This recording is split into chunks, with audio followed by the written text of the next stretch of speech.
சேருக்கு சண்டை, சால்வையை பிடுங்கிறதுன்னு ஒரு பக்கம் சலசலப்பு இருக்க, மறுபக்கம் எம்ஜிஆர் பாடல்னு கலகலப்பாவும் போயிருக்கு அதிமுக கூட்டணி வேட்பாளர் அறிமுக கூட்டம்.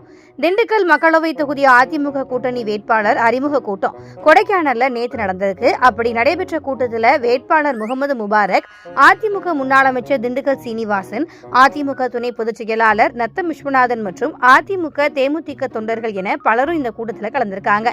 அப்போ கூட்டத்தில் உட்கார சேர் இல்ல அப்படிங்கிற கடுப்புல சில தீவிர தொண்டர்கள் வாக்குவாதத்துல ஈடுபட ஆரம்பிச்சிருக்கிறாங்க. இதனால அங்க சலசலப்பும் ஆகியிருக்கு.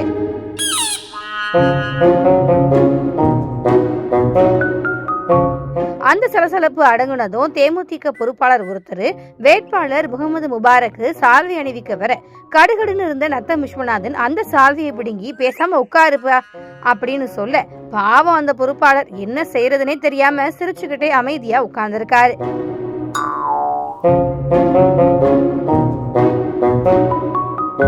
இதெல்லாம் ஒரு பக்கம் இருக்க, ஏற்கனவே சேர் கிடைக்காத விரக்தியில இருக்கிற அதிமுக தேமுதிக தொண்டர்களை வேட்பாளர் முபாரக் எம்ஜிஆரோட நாளை நமதே பாடலை பாடி கூல்படுத்தியிருக்காரு.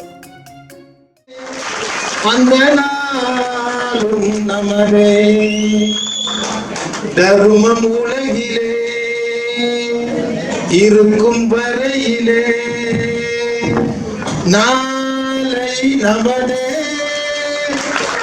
அந்த நாளும் நமதே.